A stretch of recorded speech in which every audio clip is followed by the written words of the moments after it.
Welcome in to another episode of Betting the Pitch. I'm your host and lone person on this stream. I'm the real underscore G Warner on Twitter, on Instagram, whether you're watching this on Twitter, on YouTube, listening to an Apple podcast. I appreciate it. If you could like, subscribe, do whatever you do on the platform you're looking at Spotify too. Can't forget them. Do whatever you can to try to get me as far out there as possible because I'd like to have a little bit more budget on this show. I do have a fancy microphone, but besides that, with a little windscreen as well because I guess I pop my peas too much. But today's episode, we're going to go through the European soccer leagues that start this weekend. Recording this Monday, August 1st. We have the English Premier League, the Bundesliga in Germany, and also Ligue 1 that all begin this week. I'm going to have another podcast likely on Friday with our kind of prep for that weekend's matchups. But this is going to be a futures only podcast. Might be a little bit shorter because there's no, I guess, direct lines to bet on for that will end in one day from when I record. But ultimately, I'm going to try to give a best bet for each league as I like to have something to root for in each of the major leagues. I was profitable last year, thanks a lot to an incredible run from Monaco, which I can get into in a little bit. Feel free to check any of the previous episodes. I did a recap of last season plus the preview of this season. You can find them league by league on all separate podcasts, wherever you get your podcasts. So without further ado, I'm going to start in the Premier League. Manchester City down to a minus 135 favorite to win the Premier League. I think that's probably because they lost to Liverpool in the Community Shield this weekend. Liverpool, I'm not sure that they looked a ton better, but certainly had good control over part of the game and ended up winning. But also they were right in the running until the end of the season last year. Manchester City somehow really coughed up a really big lead, ended up falling behind after being miles and miles ahead. The biggest question, I think, when you're talking about the odds to win the Premier League, are there any potentially upsets or potentially long shots that might get in there? Tottenham at 14-1 is pretty low. Like I've kind of pointed out throughout this whole time that they have moved inside Chelsea as the third best team, likely because they've had a coherent transfer strategy, whereas Chelsea has been all over the place and the ownership change certainly did not help them. I think it's a two-team race, Manchester City and Liverpool. Both have major European aspirations. I feel like Manchester City will forever value the Champions League at a higher, more important level to them than Liverpool will, or than, excuse me, the English Premier League. But didn't stop them from winning the Premier League last year when I think the same situation was in place. Liverpool, big questions are really about if they can stay healthy. When they're healthy, they're very good. Manchester City is really deep, but you can certainly question their depth this year.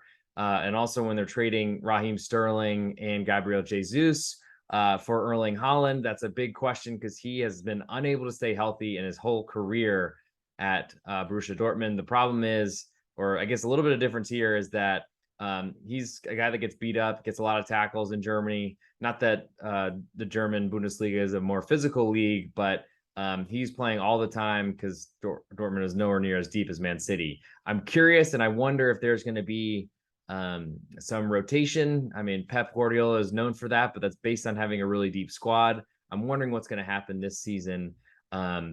But I think it's between those two teams. If gun to my head, if I had to pick one, I think Manchester City are more likely to win because they are deeper and they won last year. And I guess plan to stick with status quo. But I do think if I was making a bet, I would play Liverpool at plus 260.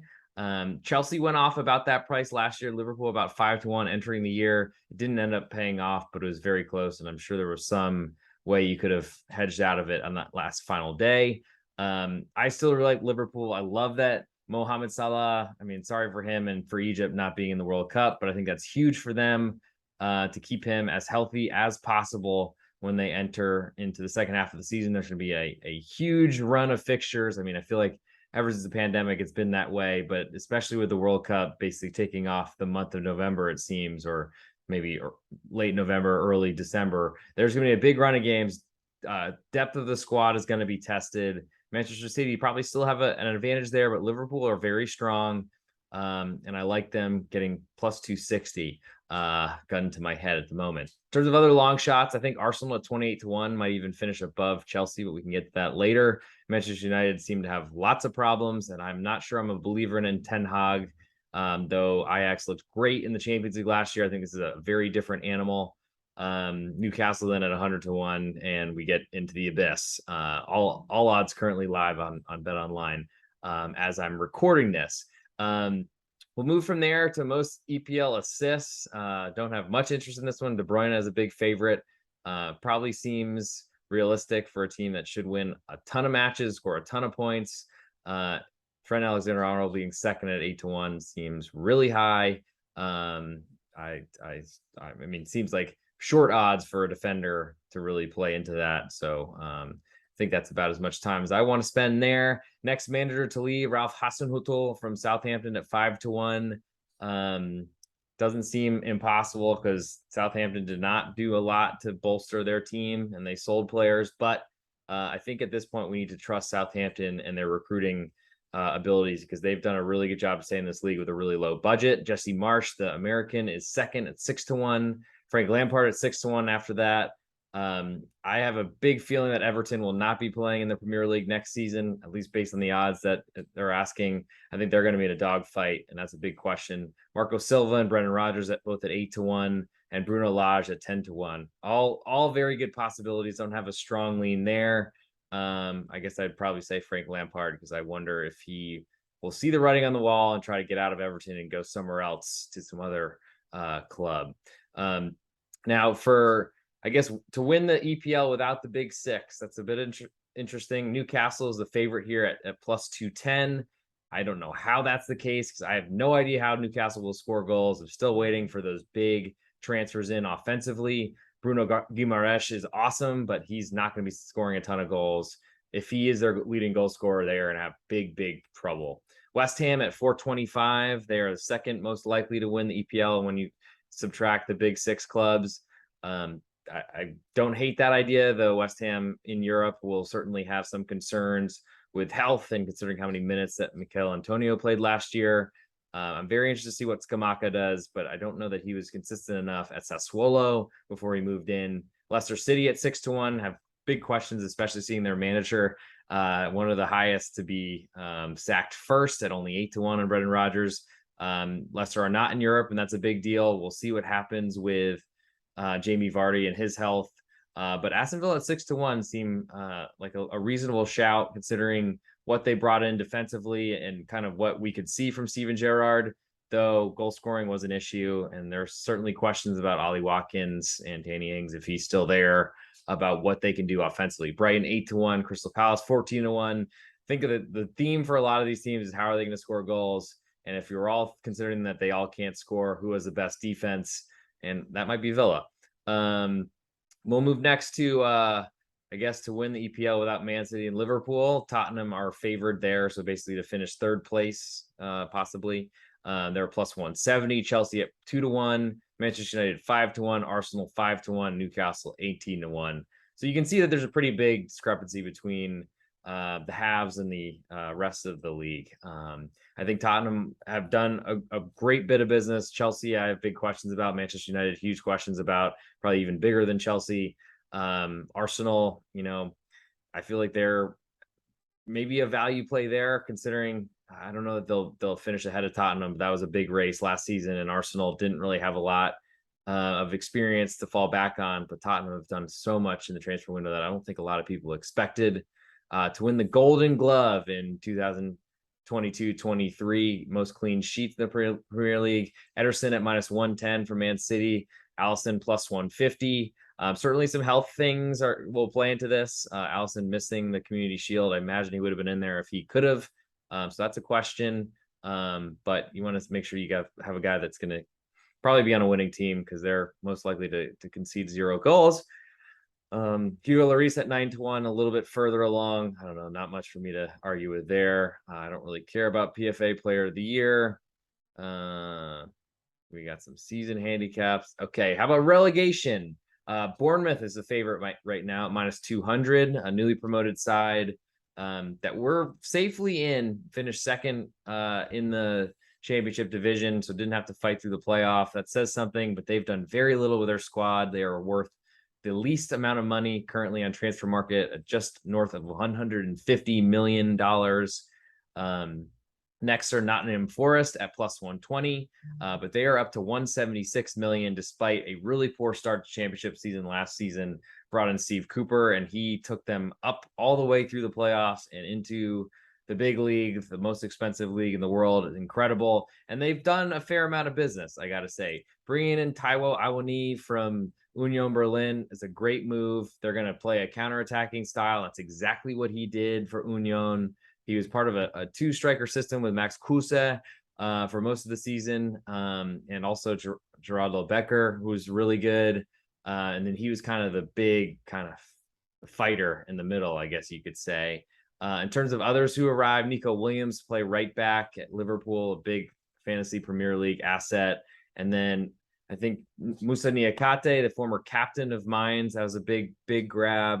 Dean Henderson, a backup goalkeeper who was never really going to take the job from De Gea at Manchester United. Lingard, of course, with his big season 2 seasons ago for West Ham, should have plenty of energy in those legs because he didn't play very much last year. There is some talent in this team. I think the creator in Jesse Lingard, who will play behind the striker most likely in Awoniyi, and that's interesting to me. Niakate is a really tough defender, but big question about how his defensive abilities will translate to the Premier League. Nico Williams, I think, is a nice thing to have in the right back. Is he worth 22 million? I'm not sure. But we'll see what happens with this team. I think also their goalkeeper position was going to be a concern for him, but Brice Samba ended up going to Lens, who seem to have a great transfer model in mind and know what they're doing. I at least trust them a fair amount. We'll get to them a little bit in the French league. But I think that's why Nottingham Forest are a plus 120 to be relegated, because they spent a lot of money on players and did really reinforce or build their team. Fulham at plus 125, they ran away with the championship division, and a lot has been said about how good they were a couple seasons ago in the Premier League despite being relegated. I think ultimately their problems were scoring, which they didn't have any of those problems in the championship division last year and ran away with everything. They did lose Carvalho to Liverpool, but I think everyone has spoken really highly of João Palhinha coming in from Sporting Lisbon or Lisboa, Salomon coming in from Shakhtar Donetsk, and Andres Pereira, also another good signing. Kevin Mbabu coming in from Wolfsburg. I'm not sure that he's going to make much impact, but certainly doesn't hurt to have another right back behind Kenny Tete. And I think either of these teams getting plus money to be relegated as newly promoted sides seem like ones that I would tip to finish. I mean, it's hard to ever expect the relegation side to stay up, though I ultimately felt I suffered the consequences of that, betting that Brentford would be relegated last year. They had a great start to the season, a major lull in the middle, but held on and stayed up pretty comfortably, I guess, last season. I think when you keep going down this list, Leeds were in the dogfight forever until the last day at plus 225. Brentford at plus 250, who I just mentioned. I don't think I'll go back to the well there, but they certainly have some questions about their ability to score goals, which pretty much anyone, it's hard to score in soccer for sure. But I think it's one of those things where you got to figure out, is Brentford worth losing twice 2 years back to back? Probably not for me. Southampton 3-1 with Ralph Hasenhüttl as the favorite to be sacked. That says something, though it doesn't certainly guarantee that he would be removed from his position. Everton has fallen all the way down to plus 350. They've got financial issues. Had to sell Richarlison, who to me is their most capable player, offensive player. I would take him 10 times out of 10 before I would take Dominic Calvert-Lewin. Hopefully his family's not watching this, but I just feel like he's a much better and more consistent player and scarier, really, though they never seem to work very well together. Everton at 418 million and change in terms of squad value puts them about midway through the table. But I feel like transfer market is being pretty kind to them, considering they didn't do a lot of business. Tarkowski coming in and Dwight McNeil, so they basically grabbed some cheap guys from Burnley because they didn't really have much money, it seemed to me. Richarlison gone. That's a huge loss for him. I just don't know. It seems like they're in financial trouble, and that would be my pick probably to be relegated at I mean, it's not really a long shot at only at less than 4-1, and certainly been falling ever since I've been monitoring this. But from where I sit, I don't know who you would need to have a relegation or excuse me, a recently promoted side stay up, and that's a big question. But I think as I gave out on podcast with Mackenzie Rivers for pregame, I think Everton are in big trouble. To finish bottom half, I'll generally skip over the big favorites to finish there and try to look at plus money to see who might underperform. Aston Villa at even money. I like them a little bit. I do wonder about their scoring. Leicester at plus 110, West Ham plus 125.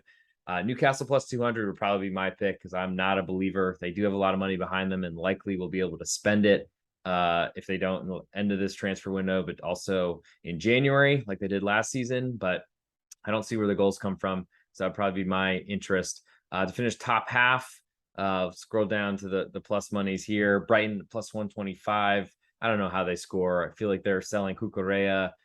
Graham Potter, you never know when he might move on as well. So that's a big question. Maybe wouldn't do it mid-season. Wolves at plus 225 could not score. And I've been hearing a lot of smoke about them potentially being a relegation candidate, which I guess I might as well shout out that number considering it's been talked about a lot in the media I've been listening to.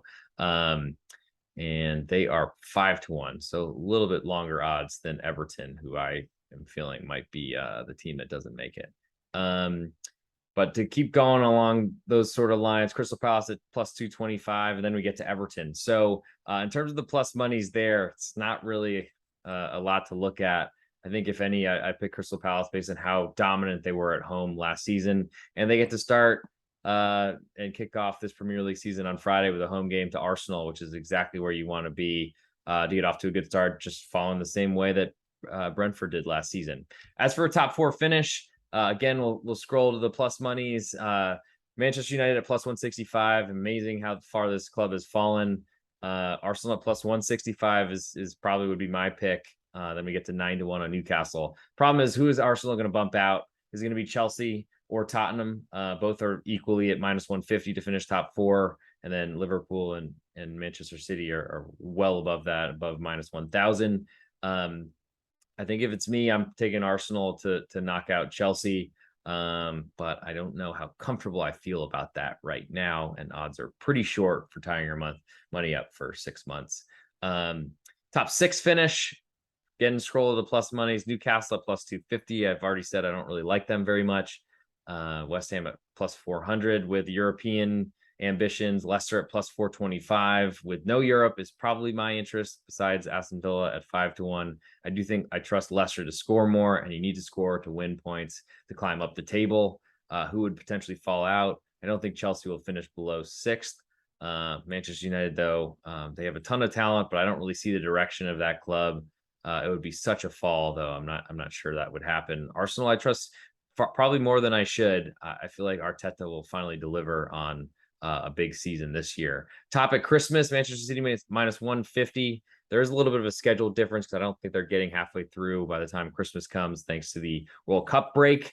Liverpool at 2-1. Some interest, and that'd be certainly a situation where if you thought that Liverpool would run out of gas, maybe that 2-1 would be worth it. I don't know. Tottenham at 10-1 is pretty long, considering they're sharing with Chelsea.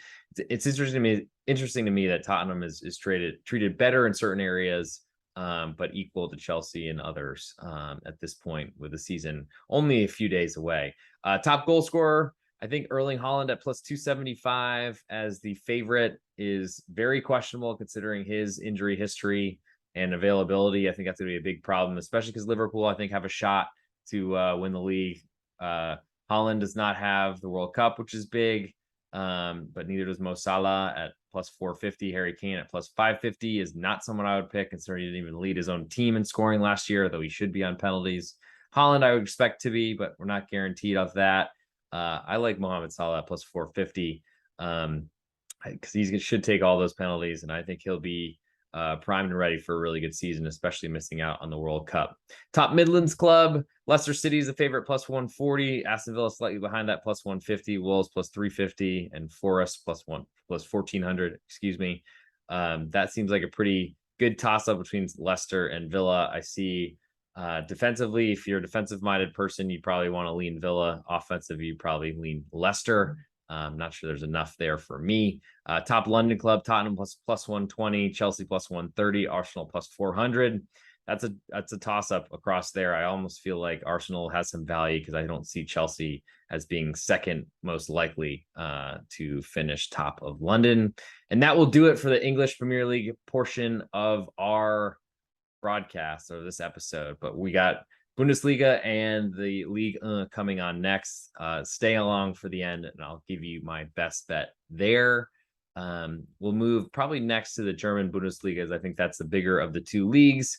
Without Bayern Munich included, the odds to win the Bundesliga: Borussia Dortmund at plus 140, Leipzig at plus 180. Those are two teams that I think are most likely to finish second in the league. I think I had some questions about Bayern Munich as we entered into the Super Cup this weekend.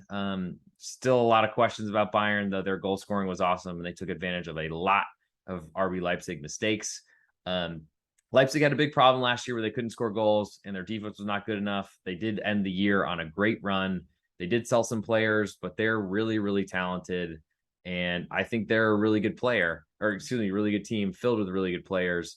Clearly they're young, but they have a lot of ability. And I really just think I was pretty disappointed in their performance, I must say, coming into the Super Cup, which I thought they would give Bayern all that Bayern would want, especially in their home stadium in Lower Saxony, I believe, in Germany.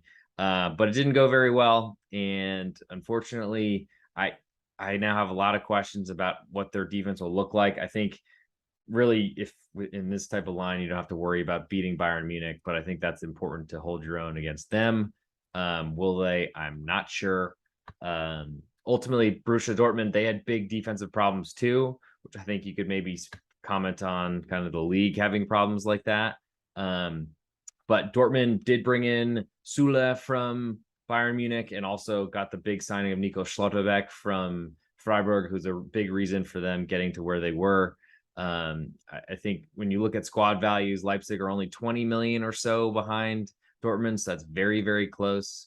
Far behind Bayern Munich, unfortunately, because I think everyone's looking for this to be a competition, though I think 10 straight Bundesliga Meisterschafts for Bayern Munich seems pretty likely again. Those I don't really believe that Bayer Leverkusen can really hang plus 350, and then Frankfurt are at 16-1 right after that. But if I had to pick, I think between these two teams, Dortmund without Haaland, they always had such a great offense with a really poor defense. Without Haaland, that offense is getting worse. Their defense will be a lot better with the investment that they did. I think that makes them a better team, more likely to compete and to do better in Europe. I do wonder, though, what that will mean in terms of stacking up the points that they need to outperform and finish above of Leipzig and really to challenge Bayern Munich as well. Leipzig, I think you could say similar things about their offense because Nkunku was awesome last year. It's going to be hard to see that he would live up to that same type of standard. Dominic Szoboszlai is a great player, but kind of was very quiet against Bayern and has times where he'll do that. The great Hungarian, who I think is the future for that country, and they'll be good in the future. Hasn't really happened yet. They didn't deliver on it just yet, but they are in the top part of the Nations League, I believe, in Group A, and had a really good win, dominant win at England. So future is bright for them. I do feel like if I got to lean on an offense, and that's probably Borussia Dortmund, though with Hallers, I think cancer is a scary thing. I hope he gets better. That's awful situation, but they're a slight favorite here at plus 140 to finish second place in the Bundesliga, or really just the finishes without Bayern Munich. I guess I'll lean Dortmund right now, but it's close. Next, we'll go to winning the league, Bayern Munich at minus 700. I think that they are flawed and that they did not finish the year well. I think losing Robert Lewandowski is a big problem because he was a huge finisher for them. They always outperform their XG, and every time you lose a a wizard with his right or left foot or head or any part of his body, really. I think that there's going to be some questions about Bayern, and at minus 700, I feel like going back to kind of years before, that feels a little bit steeper than it has been. And this is not the same type of team. The problem is I don't know how well that Dortmund or Leipzig, considering I see them pretty equal. As you scroll down the list, minus 700 on Bayern, only 10-1 odds on Dortmund, but 14-1 odds on Leipzig. So that says that's a pretty big difference between those two to finish second. I guess second most likely and third most likely to win. Bayer Leverkusen at 16-1. I mean, it's kind of surprising to me without doing the math, because I'm doing this kind of live. Seeing those numbers so close together, then falls to 80-1 on Gladbach, who had an awful season last year. So I'm not expecting too much from them. But Bayern, I think, will have a challenge from Dortmund, who plays defense all of a sudden. We got to make sure that partnership works, but I think that's a big step. Leipzig are a good team, but ultimately, are they going to be able to score enough to get the points that Bayern will certainly get from the bottom of the league? I think if I had to pick one, I think Leipzig and Dortmund are very close together. And based on the way Leipzig finished the season last year at 14-1, I think there's more value there than 10-1. But Bayern, it's really hard to see them slipping up. Unfortunately, I think everyone wants them to. But that minus 700 number is a little bit shorter than I think. I mean, it makes sense, I guess. You can't. I mean, who wants to tie up a 1-7 bet for 6 months? That's a big question. Moving to relegation odds, Augsburg at plus 110 to be relegated is saying something, considering they've never even been in the relegation playoff, I don't believe, since the Bundesliga started. I think they were an inaugural member and has stayed in throughout. Bochum, who were really good last year at home, especially plus 110, trying to go to one of their matches this year in September. They are on the same level as Augsburg, which is a bit surprising to me.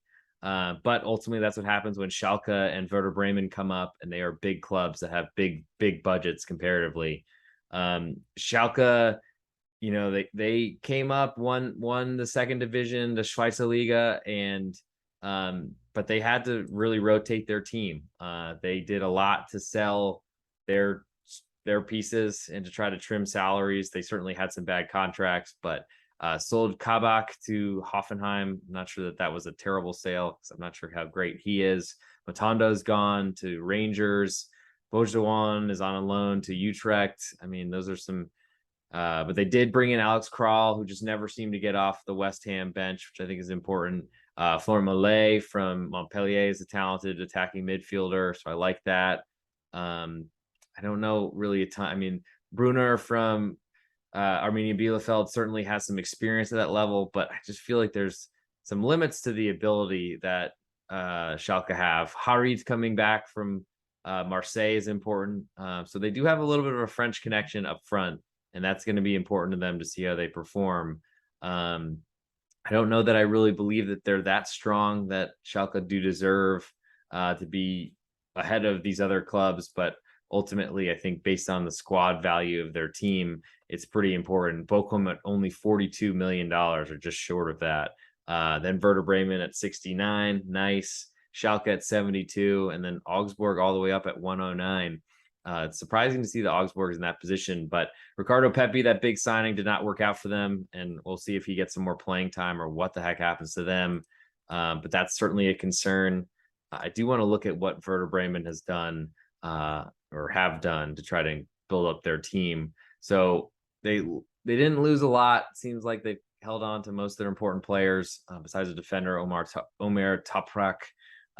They brought in Stark from Hertha Berlin as center back, Pieper center back, which is a pretty good signing from Arminia Bielefeld, especially on a free transfer, as I think he will be in the German side, if not this year, in the World Cup team. He will be eventually. Oliver Burke coming in from Sheffield United back to the Bundesliga, I'm not sure is a big signing, but I think part of why Werder Bremen went down is they didn't have a lot of money, and I don't know that has changed. They have a very young manager who's been in for about half of a season, it seems. Goal scoring is going to be a big problem for them, and at plus 175, I don't really love the idea of kind of where they sit. The nice part is there's plenty of problems in other clubs throughout Germany. They don't have huge budgets, but I got to say, bringing in Ermedin Demirovic from Freiburg was an awesome bit of business, especially on a free transfer by Augsburg. Arne Meyer coming in from Hertha. We'll see what happens, what he can bring, but he's someone that can do some things. Elvis Rexbejai has been on loan everywhere, it seems. He came in from Wolfsburg, but had played on. I think Rexbejai was in Bochum, but also was in Cologne before that, in Cologne. Those are some questions. Gregoritsch went the other way to Freiburg, but doesn't seem to be a huge loss besides being a bench player that is good in the air for in the past for Augsburg. I don't necessarily see a huge gap between Werder Bremen and Augsburg or Schalke and Augsburg. Bochum, they certainly being only worth 44 million. That's a big problem. I guess we're gonna have to really see how well they play at home again, because not having Rex Vajai is a pretty big loss. They lost Bela Kotchap, who was a great defender for them, to Southampton. It's probably a great bit of business, if I don't say so, because he was great to me last year. Sebastian Polter went to Schalke. I mean, but that's an older player. It's not a huge concern. Bring in Philip Foster, but only spent 550,000 on it. When you're buying guys for less than $1 million to the top leagues in this in Europe, that's not a great sign. Staffelidis is staying at left back. That's good. I don't know. Johannes Horn coming in. That's not going to really move the needle.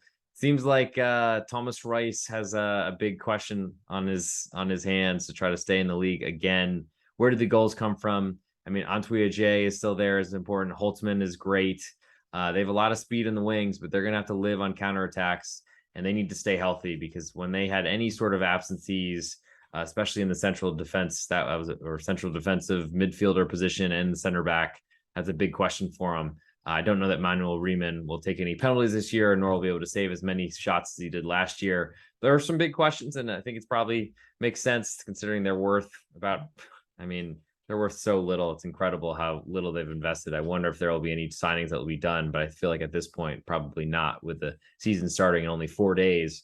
Hertha Berlin survived the relegation playoff. That's usually a huge part to do well. And I think when you survive the relegation playoffs, I mean, you saw in France, FC Nantes come back and win the Coupe de France last season. So that's a big statement and a big step. Stuttgart at plus 450 to be relegated. They could not score any goals last year. Sasha Kalajdzic basically was absent the whole season, whether it was injury or actually on the pitch, and his goals were absent. I mean, there's a lot of teams that could get relegated. Cologne at 6-1, or Cologne seem unlikely to me to be involved in the relegation scrap, though they're going to have to balance Europe. But it seems like all 6 of those teams from Stuttgart down could be all in the position to get relegated. Stuttgart, it looks like they're selling Mangala to Forest. Nottingham Forest is just splashing out all the money they have, trying to stay in the big top division, which is respectable. I do like that. But in terms of activity or what Stuttgart have done, is they basically held on to Mavropanos and Ito in their defense. That's important to keep that together. But Mangala gone, Maffeo gone to Mallorca. Forster is not a huge loss to Bochum, but is a person that was playing for him. So that's not great. They loaned out Massimo, which is a bit surprising to me. And they let Eric Tommy go to the US, to the MLS. I don't know. There's a lot of problems at the bottom of the Bundesliga. And the nice part for Bayern Munich is they get to smash all these teams. And when Leipzig or Dortmund drop points, they have big problems staying in there. But in terms of relegation, I mean, 2 get relegated and then 1 to the playoff. I don't think you get paid out unless they get relegated. I don't think the playoff is good enough. So probably 2 teams you want to look at, Augsburg and Bochum. But ultimately, I think there's probably some value in Schalke, Werder Bremen, and Hertha, because I don't think any of those teams are really safe. Stuttgart also not safe either.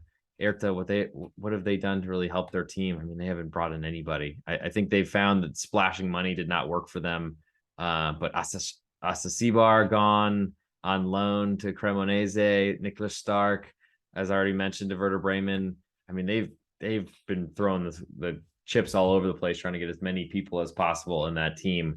I don't think they're safe either. That's the hard part, is there's so many teams that look like they could get relegated, relegation fodder all over. It's hard to just pick just one.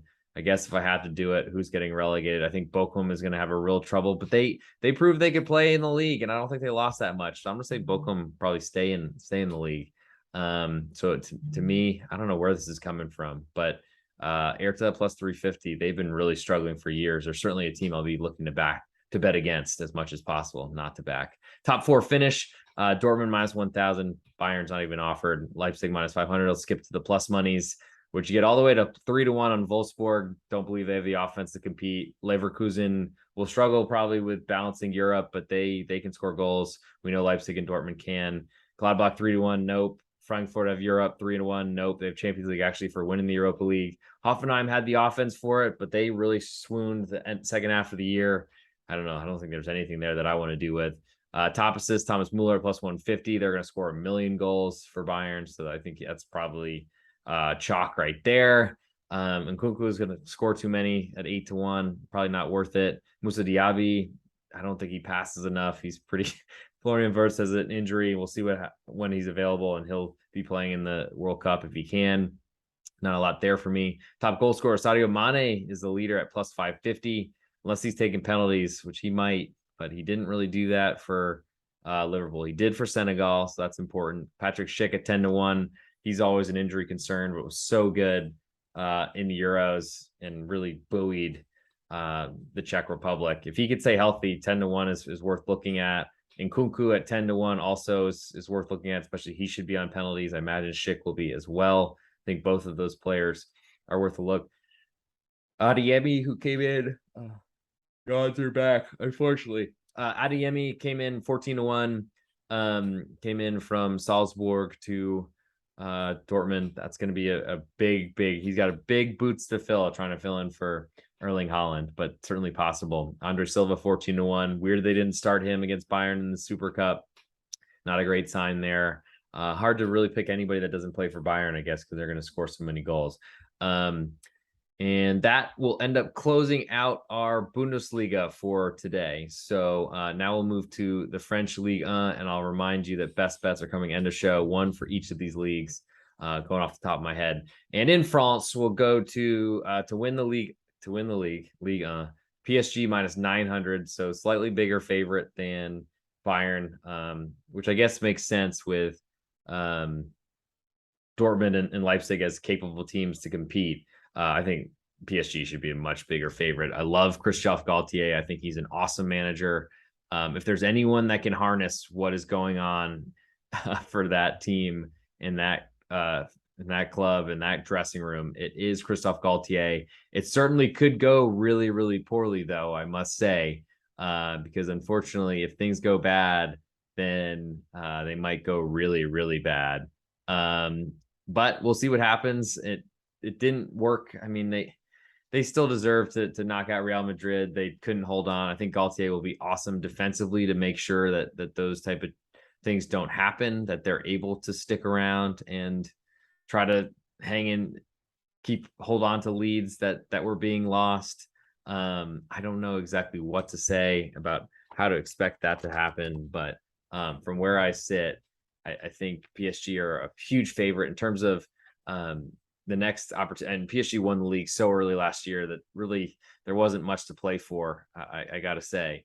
In terms of contenders, Lyon are second on the list at 16-1, tied with Marseille, and I guess all three, Marseille, Monaco, and Lyon, all at 16-1. Lyon do not have European commitments from what I recall, so that's important to them. But ultimately, they had big problems, and they were not as good as the rest of these teams last year. They had plenty of chemistry issues. Peter Bosch doesn't play any defense, so you need to score goals to win matches to get 3 points, but ultimately you have to defend a little bit too and show some ability to do anything on that side of the ball. And I don't know that they have. Marseille, moving with a new manager. I'm still a little bit surprised that Sampaoli didn't stay, but I wonder if that's because of the amount of money that's being spent. PSG with a value of $1 billion. Next highest team being Monaco at 371. It shows how PSG are 3 times better than anyone else in this league. That's not great, unfortunately, but that's the fact of life here when oil money is running the whole thing. I think in terms of looking at who could contend, I mean, Rennes at 40-1 is interesting to me because they were so good last year, but ended up trailing off end of season and did sell some players. That's a concern as well. I don't know that I have anyone that I want to pick. PSG are just so much better. So I'll probably stick there. Top assist, Lionel Messi at plus 150, possible, but he didn't really do a lot for them last year. I imagine they'll be really focused on Champions League, especially if the league is out of hand and in their grips sooner than expected. I think from where I sit, I'm pretty interested in Kylian Mbappe, just in watching him as much as possible. But I don't know who's going to score. It's kind of a similar thing to Bayern. No one's probably going to score in that same type of level. Loro Meyer, the first player, non-PSG player, listed fourth most likely to win top assists at 12-1, and Bourigeaud behind him for Stade Rennais. So there's that's I mean, these numbers are certainly believing in Stade Rennais to score a bunch of goals, and that makes me interested in seeing what other numbers come around here. Odds to win the league without PSG: Lyon at plus 150, Marseille plus 175, Monaco 2-1, Rennes 5-1. Rennes 5-1 seems interesting to me. Monaco are gonna have to fight through the European playoff, Champions League playoff to get there. They had to do it last season as well, but it did not go great for them and put them in a real tailspin until they won like 10 consecutive matches to close out the season. It was an incredible run at the end. It won me a future for them to get into the Champions League, which was looking not great for a while, and I'd almost given up on it. But what an incredible run! I do think that they're going to have the same type of struggles. They've got a thicker or more depth on their team, but ultimately, I think there's some questions about the stability of that club. I mean, moving on from Niko Kovac, it seemed to work fairly well because they were able to qualify, but I'm not sure that's something you can count on all the time. Rennes 5-1 look very interesting to me there. To be relegated, we have Ajaccio at minus 200. They're recently promoted and certainly would seem like the favorite to get relegated, worth only 25 million. It's about half of what Bochum are worth. And now we can see the haves and the have-nots. 25 million Ajaccio recently promoted versus 1 billion PSG. Even if those numbers are inflated, that shows you how different in the discrepancy. I think are they going to be a 3.5 goal underdog to PSG? It's disappointing, but it might be the case. Lorient are the second favorite to be relegated. Now, I guess I got to remember there's going to be 4 teams relegated from this, but I don't know exactly how they grade it if you make the relegation playoff. You're not technically relegated if you don't lose there. But 4 teams will be relegated. It looks like 3 are favorites here. So that maybe that it does count. I have to check on that one. But Lorient at minus 160, they're up quite a bit, worth nearly 73.5 million or just above. So that's surprising to me to see them minus 160 be relegated. They have certainly lost some players in recent years. Wissa going to Brentford and playing pretty well for him was a big loss, but I mean, it seems like they lost some older players, but brought in Kalulu from Ajaccio, which is, I mean, subtracting from one of your relegation rivals is important. Tara Mofi is still there, worth $10 million. They're probably holding out like heck for him or try to use him as long as they can in this transfer window, but it'll be a big boost for them if they can keep him as long as possible. Grbic was pretty good for them, I got to say as well. I'm a little bit surprised to see minus 160 for them to be relegated. I don't know if there's a way to bet Lorient to stay up, but they were not good defensively last year, had a great counterattacking system the season before that. But I'm a believer in them based on kind of where they sit. They did bring in a new manager, so maybe that explains a little bit. But Auxerre, who just got promoted, they're minus 120. I believe they came up through the playoff. And that does certainly matter. They had to fight their way in, and they did. They're worth just under $30 million, which is not great, unfortunately. But I'm very happy that they knocked Saint Etienne down, even though the historic clubs I like to see stick. I think Saint Etienne deserved it, and I'm glad that they went down. Auxerre outplayed them, especially coming back from a deficit, if I remember correctly, to take a lead and hold on for dear life, and they did that. They brought in Charbonnier, which is a good signing for them, but ultimately they're probably looking at relegation considering how low they are valued. Clermont Foot next at even money to be relegated at 31.5 million. They're going to play aggressively and try to pick up points. That probably means some lopsided losses, and that'll be difficult in goal differential, but their manager's still around. And let me see, I know I clicked on the wrong one, but anyway, yeah, manager's still around, been around since 2017. Pascal Gastien. Brought in Gonalons from Granada. I feel like he's a good player. French, probably happy to be back in his country. Komnen Andrich, I feel like I remember seeing his name for Dinamo Zagreb in Champions League. Losing Mohamed Bayo to Lille is disappointing, and that hurts them quite a bit because he was their goal scoring target. So I guess I'm very curious to see what their offense looks like. They will play aggressively, and they need to pay that off by scoring goals. But that's going to be a big question for them, certainly all season. Troyes are next at plus 120. They were pretty strong last year, I felt like. Toulouse, recently promoted, who won League 2, especially after losing the playoff the season before. That probably shows them to be a little bit more capable than expected. Troyes, in terms of what they've lost, they're a great offensive attacking side. They lost Biancone right back to Nottingham Forest, which is going to hurt them quite a bit, I think. Don't really recognize any of the names that they brought in, so that's disappointing and might potentially hurt. Toulouse, on the other hand, got promoted and they've lost a couple guys to loan, so that doesn't seem too big of a deal. Brought in and spent some money on a center forward and a right winger, so they've tried to reinforce that offense. And as we get higher, I mean, Angers at plus 275 had a really good year. I think they did sell some players, but ultimately they were a team that I was picking as potentially threatened by relegation last season. That did not happen, as they played really well. They did sell Mohamed Ali Cho to the Real Sociedad, so that's disappointing. Fulgini's gone to Mainz. Cabot is gone to Lens. I mean, Bahoken is gone. I mean, so they lost a ton. Bahoken was older, but still. I guess questions there. I mean, there's similar to the Bundesliga. It's going to be a great league to watch. There's so many teams like below 3-1 to be relegated. It's incredible. 1, 2, 3, 6, 9 teams that are potentially in that four-way, I guess, battle to get relegated. In terms of the top 3 finish, and this is where Monaco cashed a Champions League position for me last year. Only the top 3 get in, and that third place is a playoff. We have Lyon minus 110 to finish top 3. No value there. Marseille at plus 100, even money. They're going to be in Champions League, so that'll be a question, but I do think that that's a decent idea. Monaco plus 125. I feel like either of those have more value than Lyon at giving odds to finish top 3, even though they're not playing in Europe. But I don't think they played pretty well in Europe last year. Maybe that zapped some legs. But Rennes at 2-1, very interesting, but they have to balance Europe, and that's going to be a question. Though I really like them, and I'll be looking to back them as an underdog against some of the bigger teams if possible. They should be a pretty big favorite against some of these bottom tier clubs, so that's a big problem. Nice, who lost Galtier, we're starting this new project with him, and that unfortunately got ruined. But it's hard to say what they're going to be this year.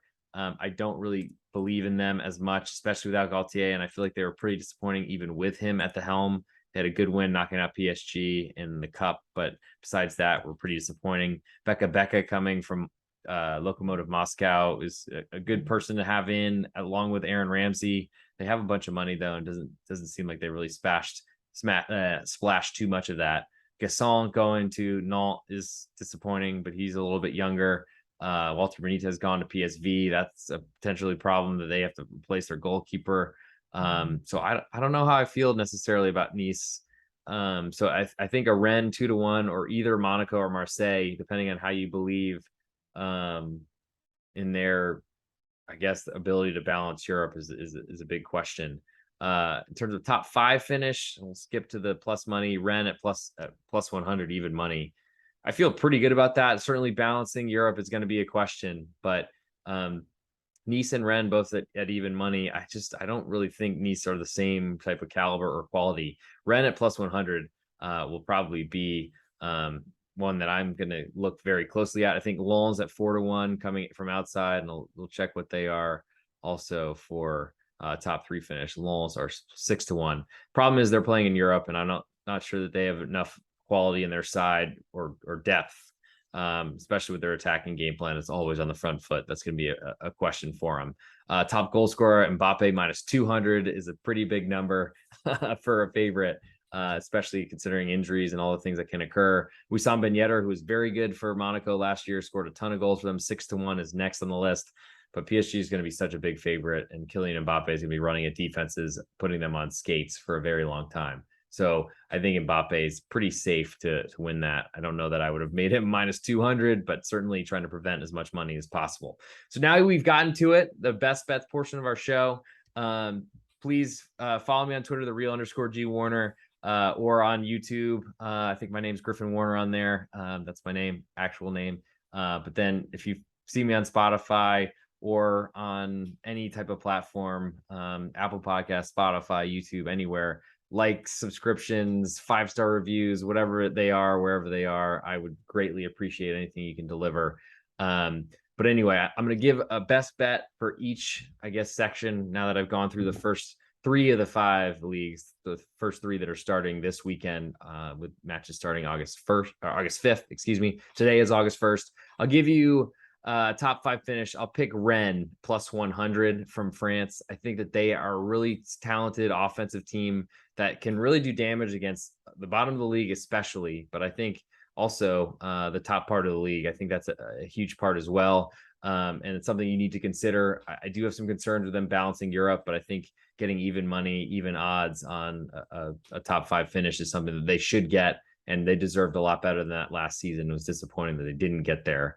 In terms of the Bundesliga, it's tough to figure out where to go here. There's so many relegation options or possibilities, there's a big gap between the top 3 teams, or really top 4 teams, and the rest of the league. I think I don't really want to mess with the goal scoring props. I guess I'm thinking out loud while I do this, but in terms of top 4, I don't feel like Wolfsburg is really that close to really compete there. I have questions about Hoffenheim. There might be too big of a gap between those top teams in the league. So it might be one of those that I try to figure out who is going to get or who's most likely to get relegated here. I think I'm going to go with, because there's a little bit of safety that at least 2 teams are for sure going down. And I don't know how to exactly grade, but I'll check in on that about if you make the relegation playoff and stay up, if that pays or not. I will go with a squad that I think has less money and is in bigger trouble, and I'll go Werder Bremen. That's getting relegated at plus 175. And then last but not least, my other best bet from England. I had already given out Everton as a relegation candidate on pregame, but so I'll give something different for everyone who's following me on different platforms. I appreciate it. I'm going to go with Mohamed Salah plus 450, the second favorite to win top goal scorer. I just feel like he's going to set up much better than Erling Haaland, who I don't think will play a full season this year. So those are the 3 best bets. We'll go Mohamed Salah plus 450 to win top goal scorer in England. We'll also go Werder Bremen to be relegated, go back down to Schweizerliga in Germany at plus 175. And I'll go Rennes, Stade Rennais at plus 100 to finish top 5 in France. You can follow me on Twitter, @thereal_G Warner. Please go through all the platforms wherever you see me. Thank you for watching, and I really appreciate it. See you guys soon. I will do a Friday episode, going through the game lines for everything going on this weekend. Hopefully we'll have some best bets at the end of that show as well. I'm not sure if I'll do one per league or just one in general. If you have any interests or hopes or dreams, let me know what you guys want. If you want one per league, cool. I know that some leagues are followed a lot more intensely than others, but happy to do whatever anyone thinks out there. So thanks for joining. Thanks for watching, and we'll see you soon.